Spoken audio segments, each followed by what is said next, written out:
say there's a lot of value here at the multi-stage conference, and it's just an awesome educational type session. Like Jeff said, he's going to be here most of the day, so any questions that you have, he'll be ready to answer them. Usually after somebody presents, you start thinking, oh, we should have asked this, we should have asked that, so save those questions for later on for sure. We did order some more chairs that should be on the way, actually, yeah, here they come now. So we apologize for that. In case you didn't know, we also have waters in the back and coolers for everyone. We're going to be serving lunch a little bit later on for everyone. I'd like to mention, we didn't mention this earlier, but there was a supporter of the Multi-Stage Conference from the beginning who we recently lost. He passed away. His name was David Abramson, and he was from North Coast Banners, and just a really happy-go-lucky guy. I don't know if any of you remember him. He was always cheery and actually we have his son-in-law who's here today. Thanks for coming. I know that we didn't officially get to meet.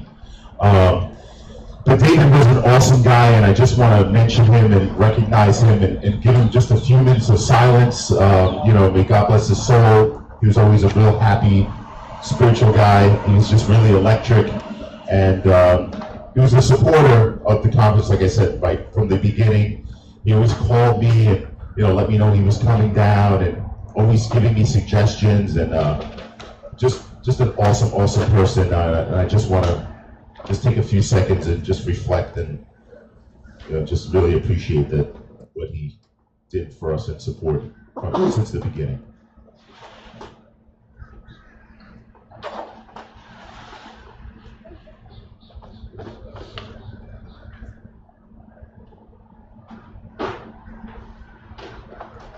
Thanks guys. So the chairs are here. If anybody needs a chair, feel free to grab one and find a seat. Our next presentation is going to be from Gennaro from Rooftop 2 Productions. We always like to innovate. We invest a lot of money into these units, and we always try to think of ways that we can develop more income from them. And the stages aren't only used for musical events or festival type events, they're used for live broadcast events. And in today's digital age, live broadcasting has become easier through social media channels. And I think in the future, it's going to be really important to be able to offer these types of services to our clients. The good thing about our stage, we can roll into anywhere. Now, my mind starts thinking of all the different ways that we can use a stage. I mean, from a reviewing stand for a parade, for a live broadcast in front of a stadium backdrop, a college football game, finals, NCAA tournament. There's just a lot of different uses. And recently, social media has become a huge thing. So I'm thinking, hey, maybe we can pop a stage in front of a mall and get promote the new Louis Vuitton bag, or just promote people to come and shop at the mall by maybe having a celebrity on the stage, and just promote, that type of a new way for people to develop commerce. Retail is really hurting, especially because of technology like Amazon and stuff. So we, as owners of the stages, should be innovative and try to come up with new ways to expose different opportunities. That's what really it all comes down to. Thank you. So I'd like to introduce Gennaro. I know him from a long time, from New York City, does a lot of awesome events across the country. He's really big into doing live broadcasts on Facebook and different social media networks, which is really a booming thing. And it's still very new. See, doing a live broadcast, you used to need millions of dollars of production equipment. And today, we're broadcasting live right here, and Mike O'Reilly is one of the guys helping us. Give him a big round of applause, Mike O'Reilly, making it happen in the background for us. Thank you, Mike. So, like I said, it used to cost a lot of money to go live, moving the studio and having the live feeds and the cameras and the operators and all that type of stuff. So in today's digital age, the costs have really significantly reduced, And as long as you have an internet signal, you can pretty much do that anyway. And Gennaro's here to explain all that. I don't want to talk about it as much as, because this guy's really knowledgeable. And so give him a big round of applause, everybody. He's a good speaker too. Not up against here, no. Good morning, I'm Fort Lauderdale. So really quick, I am going to touch upon going live, not just with Facebook, but across all platforms. But I want to explain about Rooftop 2 and how we ended up getting into the live broadcast and why we went that route. You can just start flipping through slides here. So I'll explain the company really quick, and you probably hit in the next slide. It's hard to read here now on the screen, but we are a well-rounded production company. We do a ton of live events, media production. We are heavy in the sports world. We create a lot of content at a lot of the games that you are going to. And we then eventually dabbled into experiential brand marketing. That was an accidental thing that we fell into. So when we first started Rooftop 2 Productions back in 2011, we got a phone call from Scion. I think maybe the next slide here. Let's see. One more. I'll touch on Lagardère in a bit. Yeah, that's the slide. Hit one more time. There we go. Perfect. So we got a call from Scion, and they asked us if you go one back, please. They asked if we can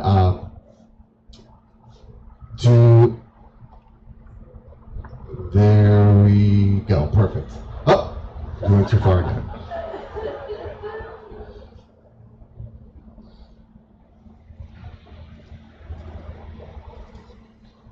So as she's pulling that up, Scion gave us a call, asked us if we can activate for them at the Stone Archbridge Festival. At the time, I had no idea what an activation meant. Does anybody here know what an activation means? Exactly. Well, we got maybe two people that know, and so I'm Googling activations because I have no clue what they are talking about. And so what I ended up finding was this pop-up tent that said Scion on it, and there was a sign that says you can get a $10 concert cash card here. So basically, I gathered, I was like, oh, data collection, right? They're trying to collect the email address and they're trying to build their brand. We can do that, and that kind of like sucks, right? We can do a better job than this, and because of the fact that we were not the typical experiential brand marketing company, because we had no idea what that meant, we were forced to kind of think outside of the box. If you go to the next slide there. So in this one, you see what the setup started out as, and we came up with the concept of the Scion Card Show. Next slide again, where you're able to take a photo with the vehicle. You could put on a rocker wig, because this was at a concert, and we realized that Scion being a young demographic, the concert itself being a young demographic, that who wants to sit in line for a $10 cash gift card, that this photo opportunity with the vehicle, we printed out, it went on a lanyard, it looked like a backstage pass, and it was kind of cool. Well, you can see in some of the photos, we ended up having a line down the block. The promoter of the festival, this one here in particular, was at the Summerfest in Milwaukee, took a photo of it, used it as their Facebook header page. So from this point, we realized that we know something about brands, and we understand where they want to start going with things, and they want to start building their audience. We also realized that we need to start thinking outside of the box a little bit more. Next slide, please. So it's hard to see this in the sunlight here, but we'll go through one by one here. So we'll pause right there for a second. So you see that we have these 9 dots here, right? And I just want to give you an example of thinking outside of the box. Well, here, what you want to do is actually connect all of the 9 dots just using 4 lines. So if some of you have paper and want to try to draw out those dots and see how you can connect with 4 lines, it's kind of hard because you have to change the way you normally think. And we'll go through some examples of what you would typically do. So you would probably cross a line that way, another one down, another one across the middle, because you're trying to get that middle dot, and there's your 4th line, and that didn't work out. We still have 1 space available. Reset that, let's try a different way, and nope, so let's go to blank. So we realized that if you actually extend the line past and think outside of the box, that you're able to now get your 4 lines across and connect all the dots. And this is just a thought process that we started using, not just the dots, but to say to ourselves, there's not just one way of doing things. You can go to the next slide. So we started using this concept of what if, right? And now every project that we go into, or every thought process that we work through, we always start off with what if, right? And I'll give an example. This has nothing to do with staging, nothing to do with production, but it's just to get your mind thinking. So here's a typical waiting room at a hospital or a doctor's office that you normally see, and it's boring. And we would take this photo and say, what if? And start shooting out examples, and I'm going to ask you guys to join in on this. For example, what if we had more comfortable chairs there to make the experience a little bit better? Or what if there was a digital board so that you could see your, when you're next in line and what your wait time is? I don't know if anybody else has an example of how to make your experience better at a doctor's office that wants to throw something in there. But if I give the next slide, I'm pretty sure you can come up with 100 of them just in your head, just standing in line at a DMV. And I'm sure most of us have done that. And how the experience is not the greatest. And that's where Rooftop 2 comes into effect. We like to build experiences for the consumer, for the client, and for the brand itself. And it's what's driving our business now. So the experiential portion of our company, which once again started as an accidental phone call from Scion, then became about half of our business is now experiential brand marketing. So next slide should bring us to Metro PCS. So we were engaged by Metro PCS through Lagardère. Lagardère is a sports agency that acquired Rooftop 2 April 1st of 2016. And Metro PCS came to us, they became a title sponsor for UFC. Not sure if we have any UFC fans out here. Okay, one in the back, thanks. But Metro PCS came to us and said, hey, listen, UFC's opening up an experiential activation area in the convention center over in Vegas. What can we do to make our brand stand out, right? Because Metro PCS has a stigma against it, right? That low income, like there's just this genre of people that only use Metro PCS that we would not use it. But they're actually a great company, right? They're backed by T-Mobile, and they wanted everybody to actually think Metro PCS as a big brand versus this small company. They're not at all. So we came up with this idea. We found out that under Lagardère and the Metro PCS brand, that Ronda Rousey is tied to it. And we also found out that at the time Ronda Rousey was videotaping a commercial spot for Metro PCS, and we asked if we can get in contact with her and write out a script, because we came out with this idea, let me see the next slide, to build out this television studio set at the experience. And the idea of the television studio set was to get the fans engaged with the fighters and actually put them on a television set with the fighter. Well, we knew we were not going to get Ronda Rousey there, and how we were going to accomplish that. And utilizing green screens. We go to the next slide here, and creating an experience where you're on a television studio set with Ronda Rousey. Anthony Pettit was the other one that we did some videotapes. I think there's a video next. So I'll play a quick video here so you see what the interaction was. Go ahead. Just hit next, we'll play. And there should be audio to this.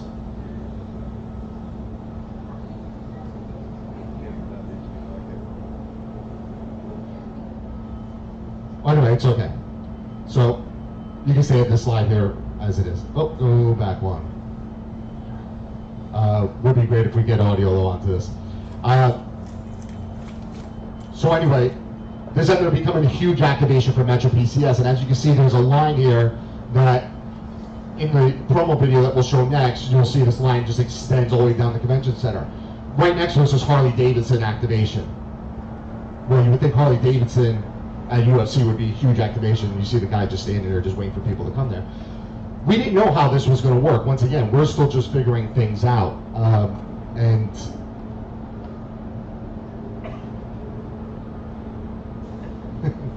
no problem.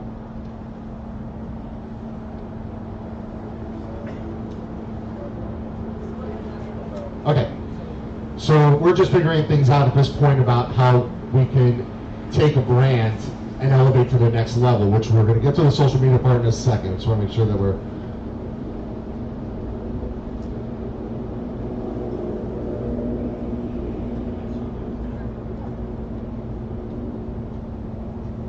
All right, so the next slide...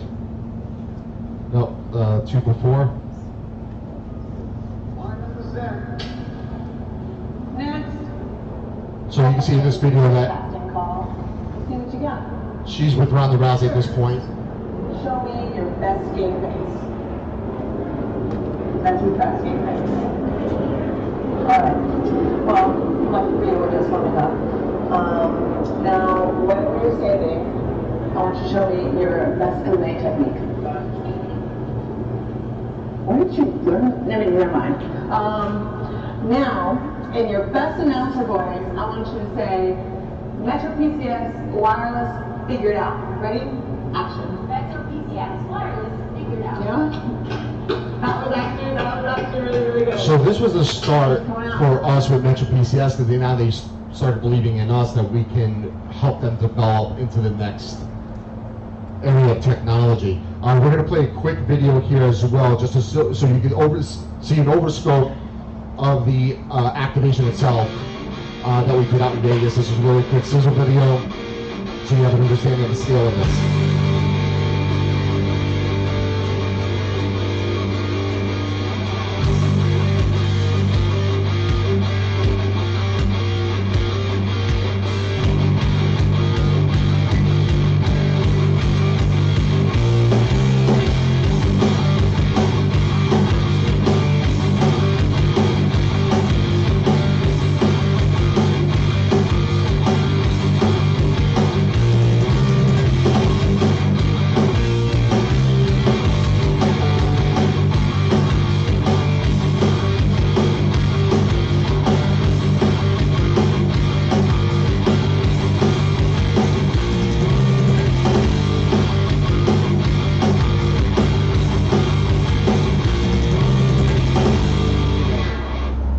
This was a big hit for us because Metro PCS now believes in us, and the next step from here was to get into doing some sort of live broadcast over Facebook.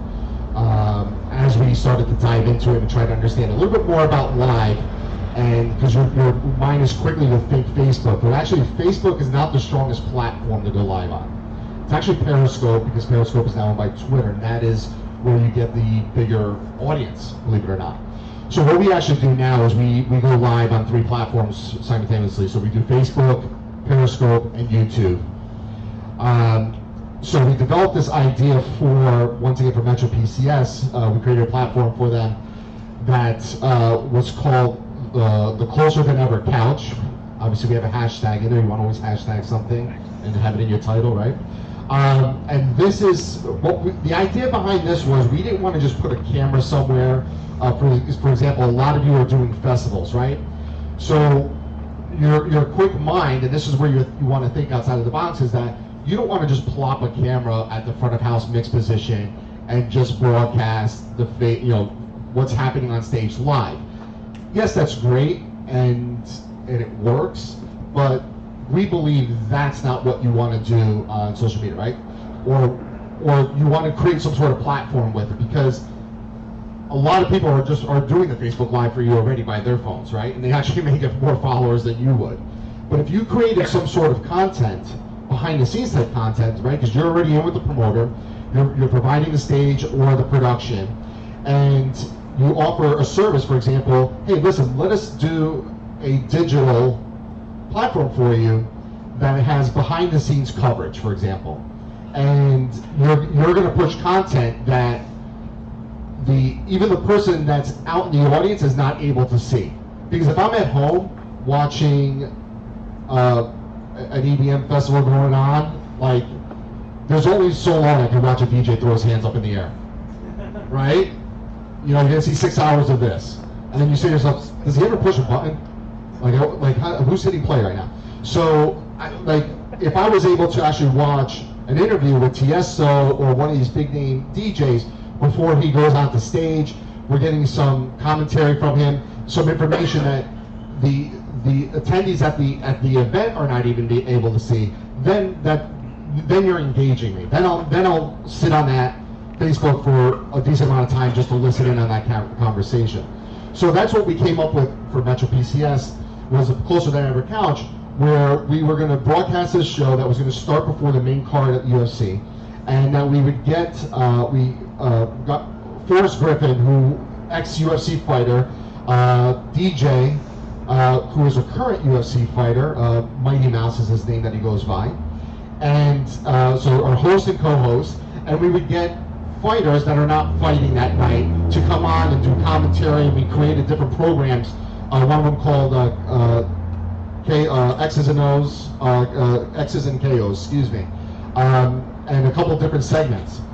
So we produced this show that we started back at UFC, the first UFC that was held at Madison Square Garden. And when we did that event with a Mevo camera, and I'll touch upon a Mevo camera shortly. And it was kind of like a test run, just to see if we were going to get people to actually go on and watch this, and what the draw was. And we basically used the Mevo camera with a cell phone, and that's how we were posting to our Facebook Live. And we got a pretty decent turnout. Unfortunately, a lot of the comments that were coming through was, Metro PCS sucks, give me my money back. And that's what people were, pretty much was what they could care less about the fighters that were on there. But we were still developing the show at that point, and this was just more of a test run. And then as each show that we've done, we've gotten better at it, and the program itself has become a hit where we have a following now. I think the next slide, here's a quick video so that you understand what the show is about. It's a quick sizzle reel. Go ahead.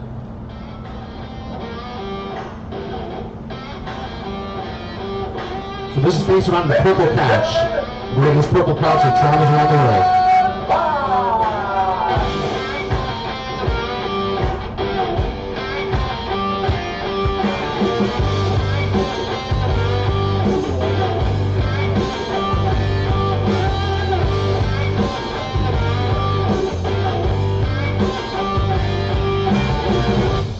The Metro PCS. The purple couch is back, and my freestyle. Each person that pops into my hat, second and third. Forrest Griffin. Hello. Knockout, tap out, figure it out on 3, 1, 2, 3, go. I have a feeling she might shock the world tonight. Get that tap out. Knockout, baby. That's it, dude. You don't talk. You don't talk in the street. We just go. Drink it out of the mouth. There you go.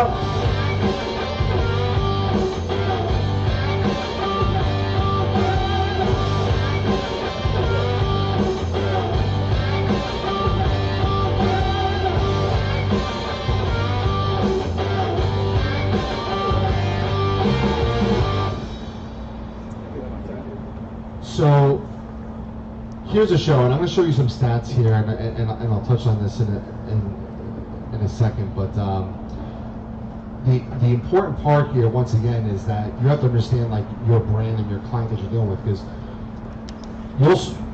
yes, you can go live with this, and your thought process is just dealing with the performance that's happening on the stage at the time.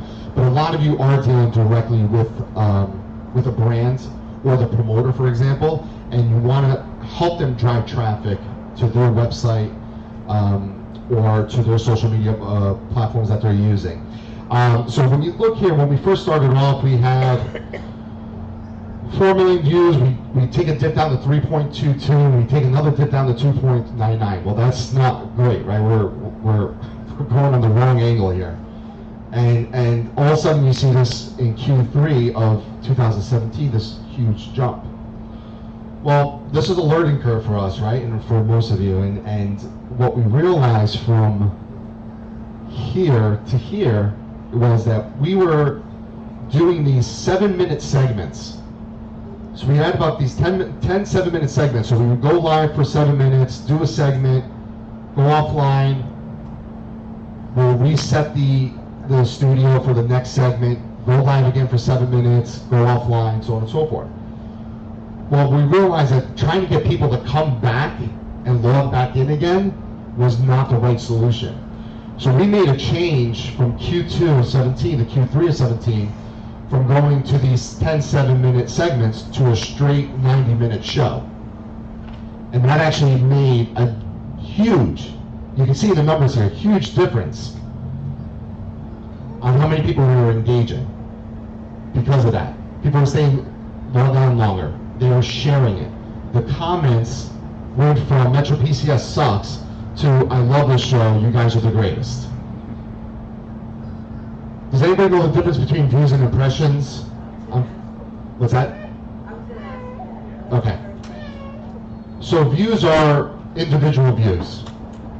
You log in, you stay longer than 3 seconds, that counts as a view. Impressions are how many times you've seen it now, post. So, I'm not a part of the algorithm that figures this out, but basically, it's about ×4. You'll watch a show and then you'll see some sort of post on it 4 more times. So that's what the impression number is. And that's actually more important than the view, because this is a reminder of the brand. And that's a number that you want to really get up there. So you want to hit your views and get them as far as you can, and then make sure your impressions are just way up there. Because if your impressions are 1-to-1, go ahead. Do all the outlets in the broadcasting field consider 3 seconds of view, or the other? They're all 3 seconds of view. Yeah. It's not really view. It isn't, but if you really think about it, it doesn't take much, right? Because we constantly, it's always branded, so it doesn't take much for you to actually see Metro PCS and to really understand what the show is about. Especially if you're into UFC, you'll see the brand of Metro PCS, but you'll quickly recognize who's sitting on the couch. So there's times that we'll have a total of 6 fighters on the couch, all of them big names. You get all your branding in the background. There's branding. We have trust columns that are around it that are all branded. We have bugs that we put into the corner. We have a ticker that runs on top. The reason of the ticker is another learning curve from us, is that when you flip your phone to landscape style, that the live portion is center top. So what ends up happening is if you're zoomed in, let's say, on someone's face, their head has the word live on it. So we end up putting a ticker in there so that it gives us our buffer of making sure that he's underneath the live. Normally what we're running on the ticker is some sort of sponsored, or there'll be a chance to win. For example, we did a chance to win a DJ to actually come to your house, and we would do a Facebook Live broadcast from your house. So what we did from that was in Anaheim, where we did a Facebook Live broadcast from the arena, and we did a talk show to the contestant, the winner, from their house with DJ there. So we use a system called Talk Show that works over Skype. And from Anaheim, we were able to talk back and forth with Forrest Griffin, with DJ, at this person's house, going Facebook Live with this. So we went from using a Mevo camera to now we're actually doing a full production for this.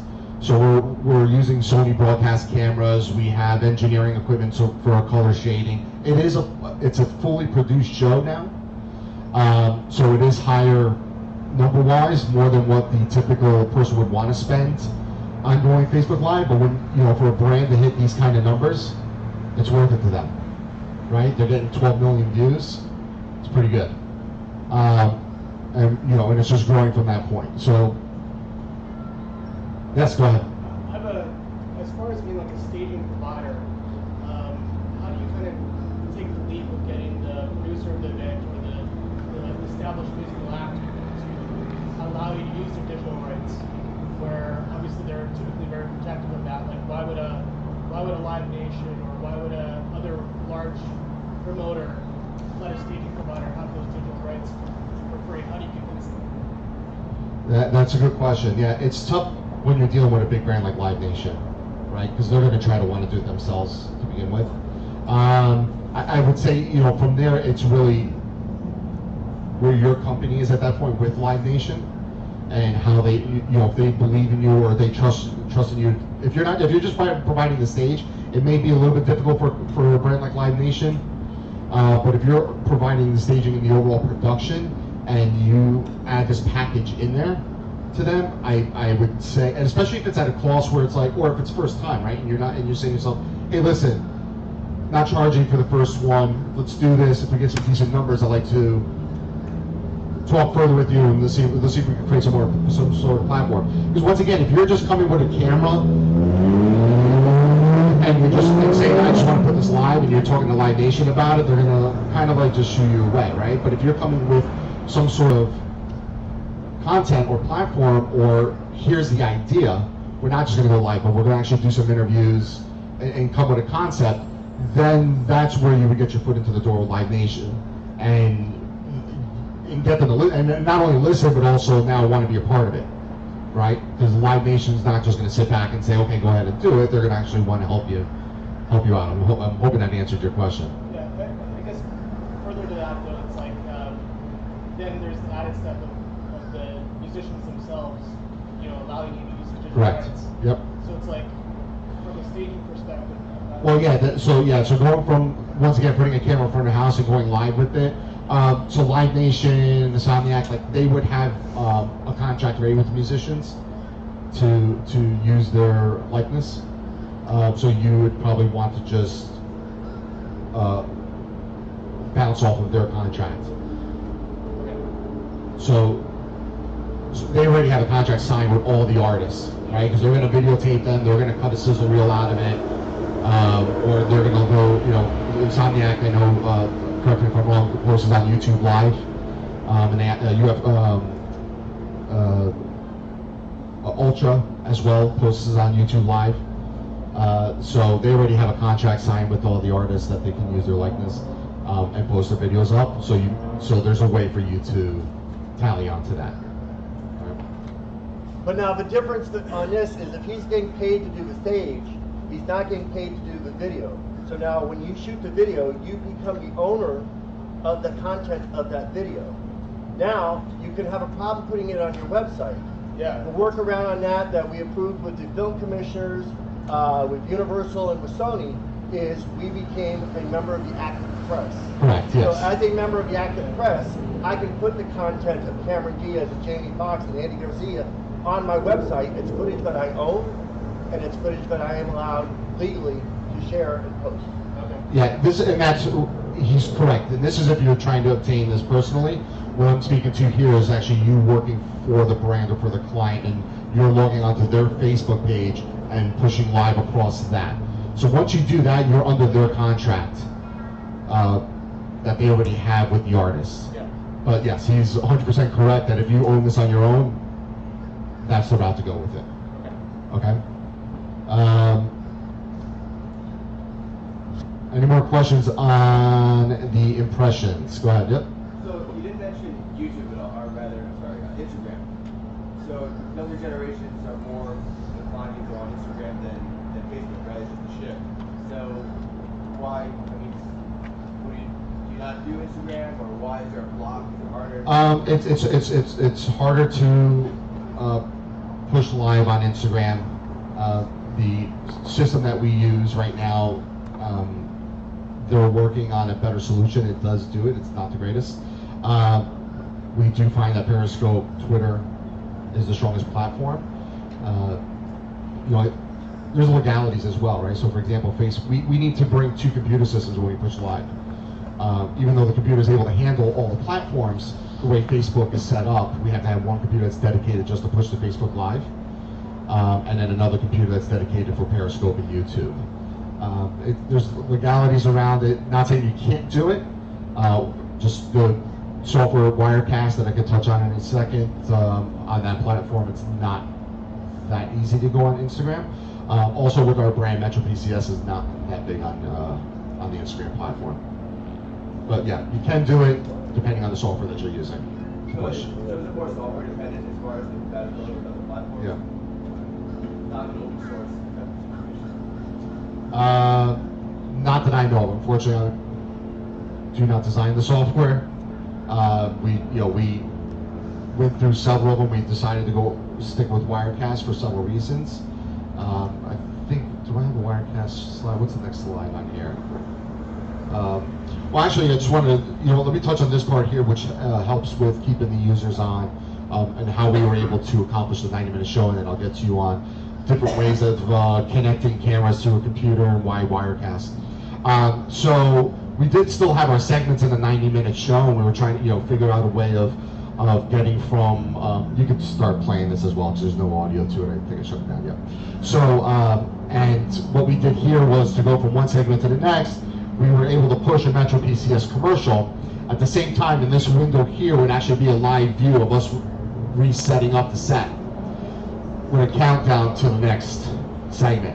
So this was helping us keeping our users online, keeping them engaged as well. So to get the commercial, they still see a little bit of live action up here in the corner. And this, once again, helped us with our getting our impressions up.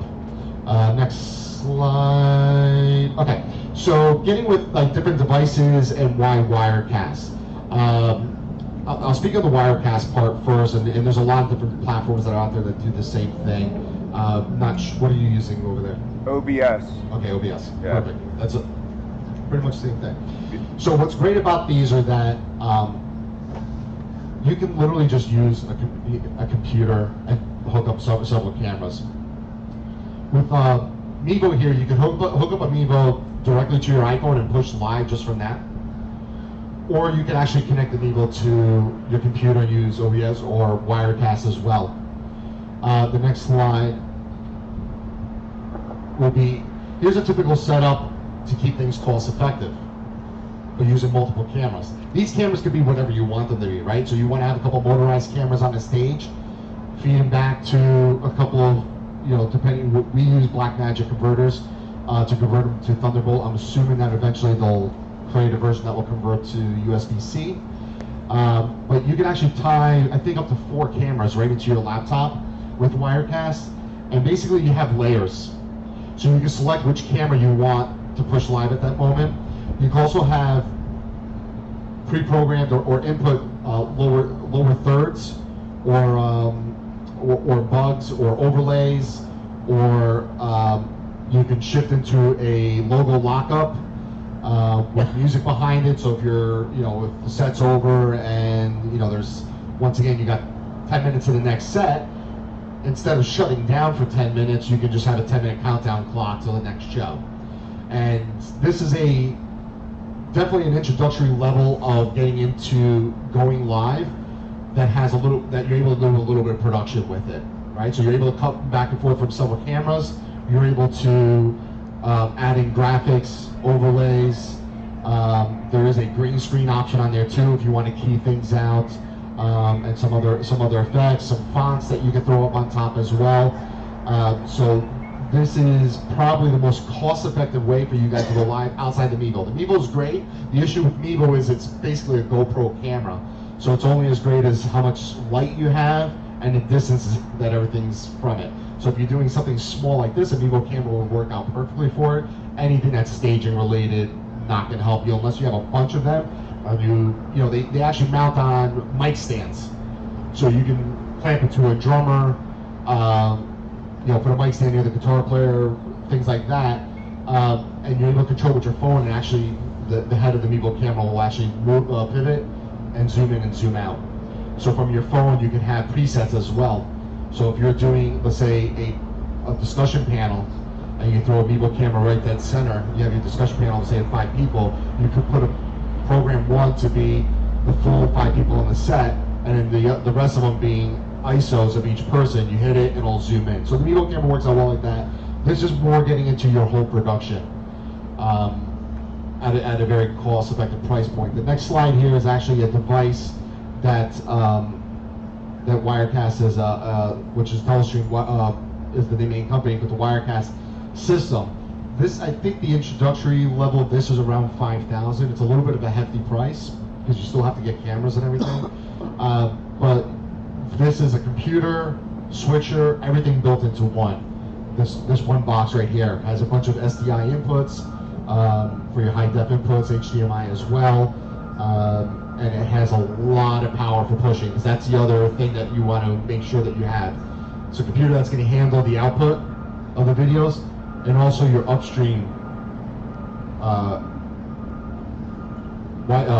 internet connection.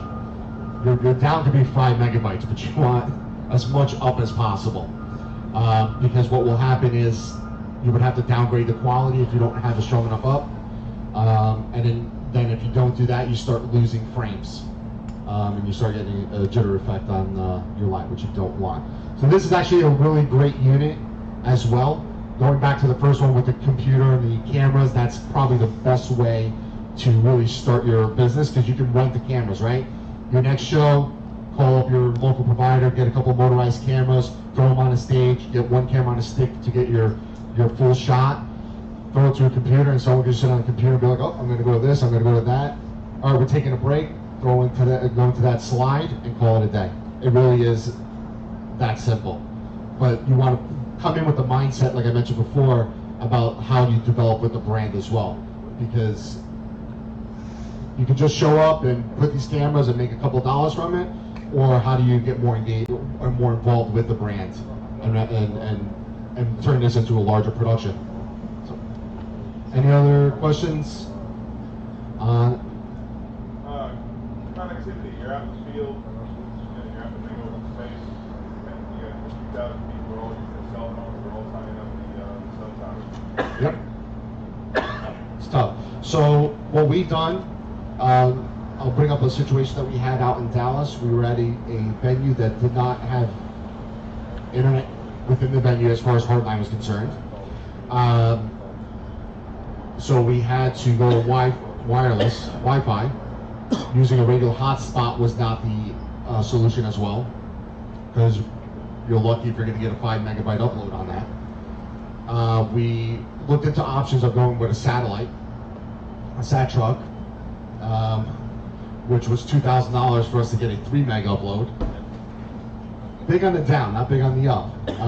So that was a challenge. What we ended up doing for that was, forgetting the name brand, but we ended up purchasing a unit that we were able to put 2 SIM cards in there. So we had one Verizon, one T-Mobile. So that unit then connects to an amplifier, and then we had this larger antenna that we put out and just positioned it in the right place. So you're actually getting 2 SIM cards that work together at the same time, so if one fails on you, the other one picks up. The great thing about that as well is now it converts your cell phone internet to a Cat5. Then you hook it up to your router, hook up to your computers. So we didn't have 2,000 people there. There was, I think, 700, but everyone on their cell phones. But because of the antenna amplifier and us getting up above the roof and positioning correctly, we actually, I think, had a 22 megabyte upload from that little setup. It was an $800 investment. The SIM card from T-Mobile was free because of Metro PCS, and we just had to pay for the Verizon one that we didn't tell them about. But the Verizon one is the one that worked. But yeah, that was our solution to that. There's also backpacks that you can rent for people that actually will hold 4 SIM cards. Those work well. But then again, it became a cost savings to us. That was like $3,500 to rent that backpack, because for him to come out and do a test run and then back out the next time for the event itself. But there are solutions out there. It's just getting that antenna is the main part. Not using a regular MiFi hotspot is not going to do it for you in the 2,000 person festival. Anyone else? All right. Well, thank you for your time.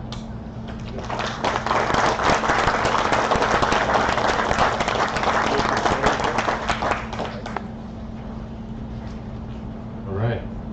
Thanks, Gennaro. So I hope that was informative for everyone. And the number one reason why I asked Gennaro to come out is because, first of all, he's definitely a good guy to know. He does a lot of nationwide work, so you never know if he's coming into your town and he's going to need some production equipment and production support. So make sure you network, talk to him a little while, give him your card. He goes into different markets, is always renting equipment, so it's a good idea. You never know when you could connect and he might need your services. Also, the technology in going live is just so new right now. There's so many different ways to go live, and there's so many different types of computer programs and hardware that you can use to go live. I just think it's a perfect match for anybody that offers the full production house type solution.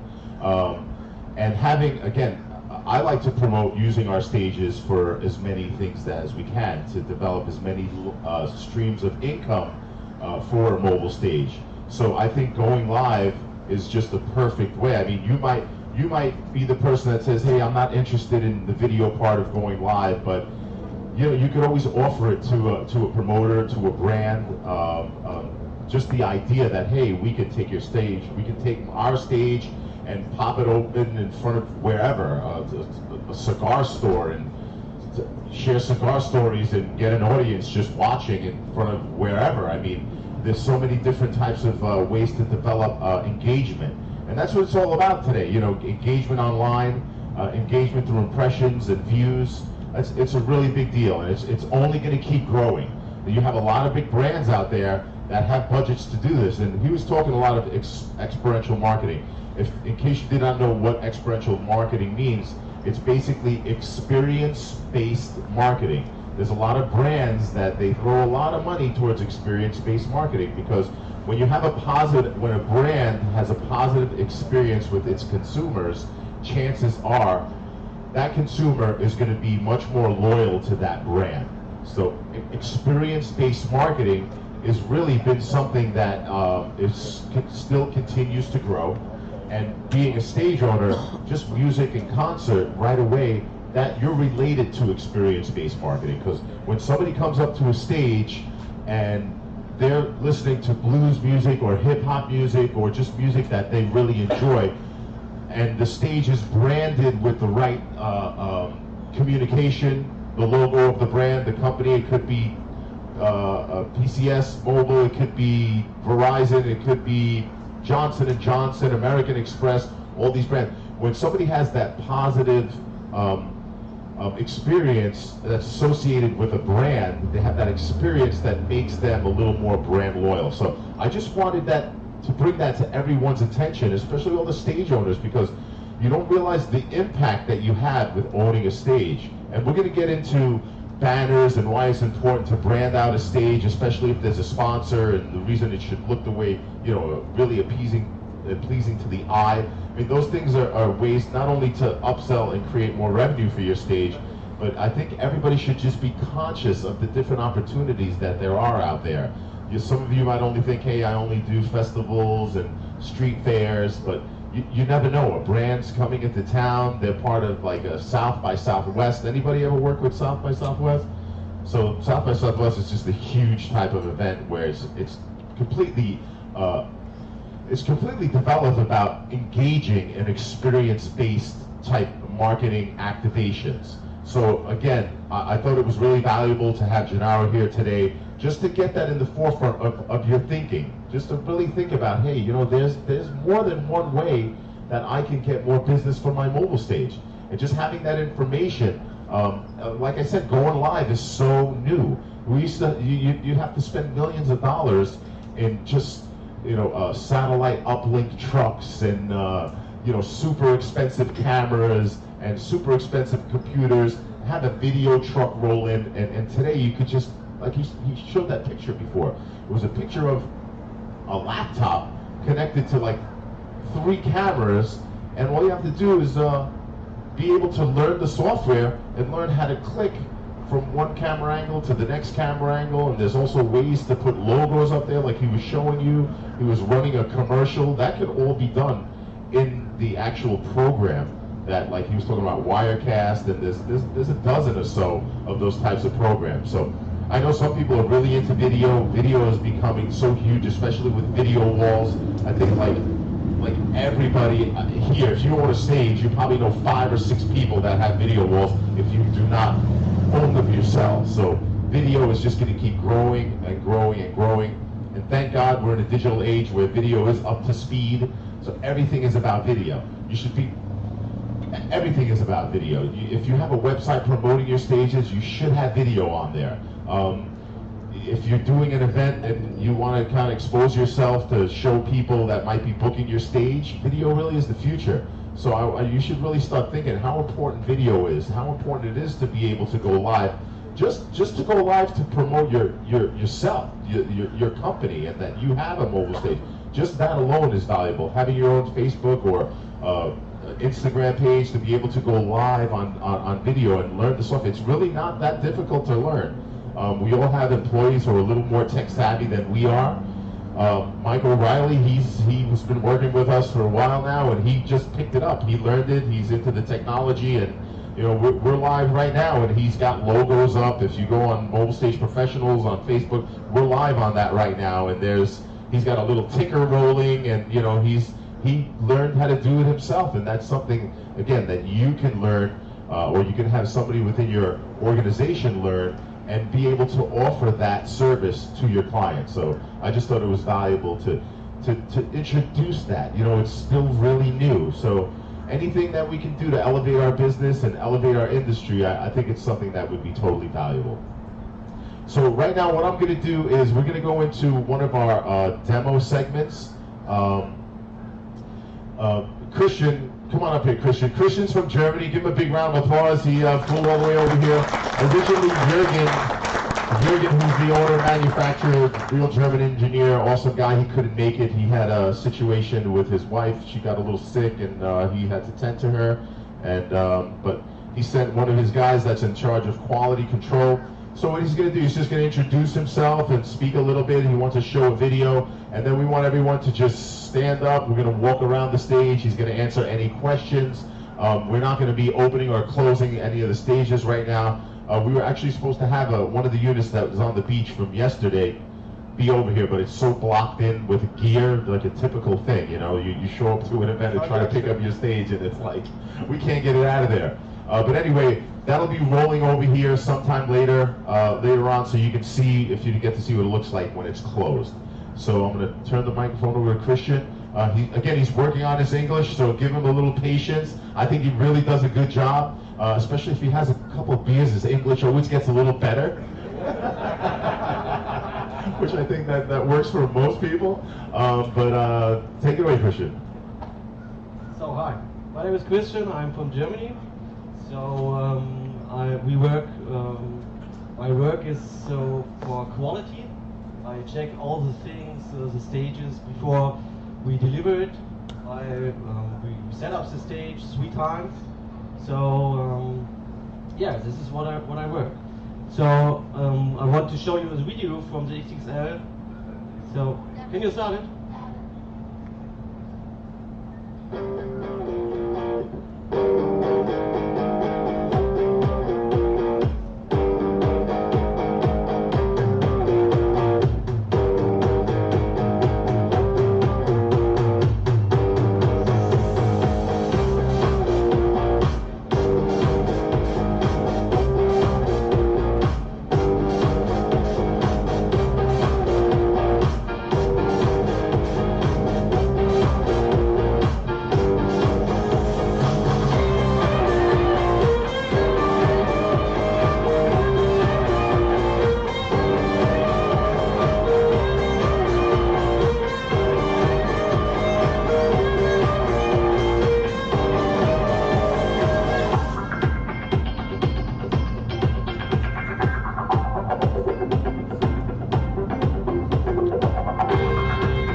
see in Germany we have a brake system with a front turnable axle.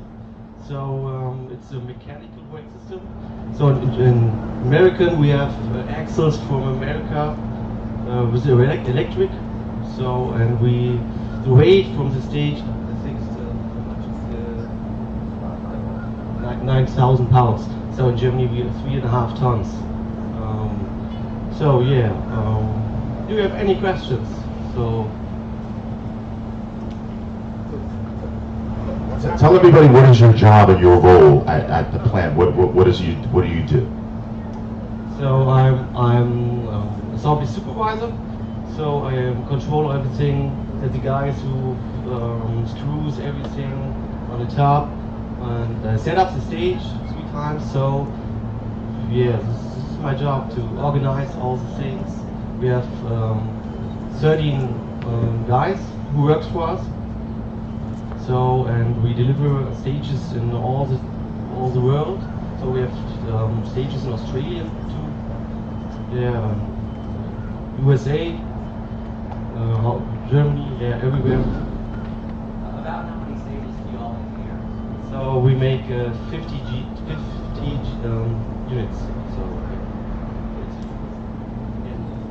How long does it take you to build that XXL? So we need to weld 1 week and it's go to galvanize. Yeah, when it's come back, we need 1 week to screw all the things and make it fine. Yeah. So when it's back from galvanize, we need 1 week to build it. Yeah. So in Germany we have a special system to drop down the curtains. So we must have this. So the guy who is structural engineering, we say it. We have this on the stage. When in Germany, when it's windy, we must have this system to drop down the curtains. So it's special.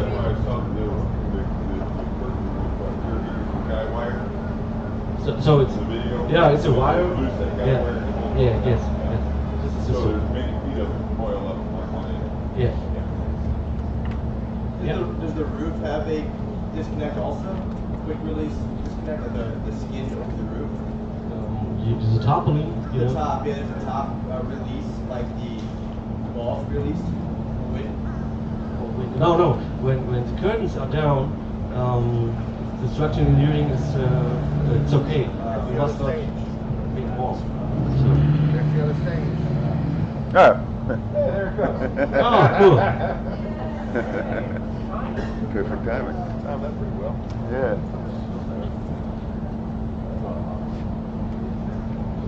Just in case you were wondering, a lot of people don't know, in Germany the rules are really different, and all over Europe the rules kind of change.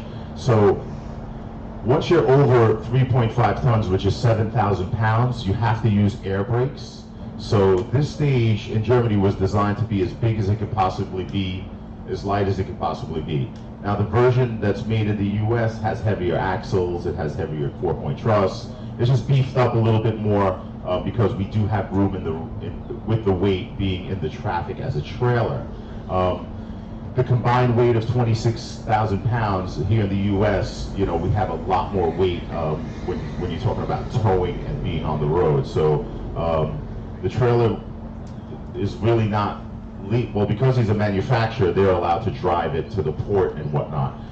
But technically, it wouldn't be legal on the roads in Europe because of the weight, and they don't use electric braking systems. Respectfully, Mike, can you say made in the U.S. or made for the U.S.? Made for the U.S. Right. That was the U.S. version that they make in Germany. So, yeah, sure. I own one of these, and it's kind of fun.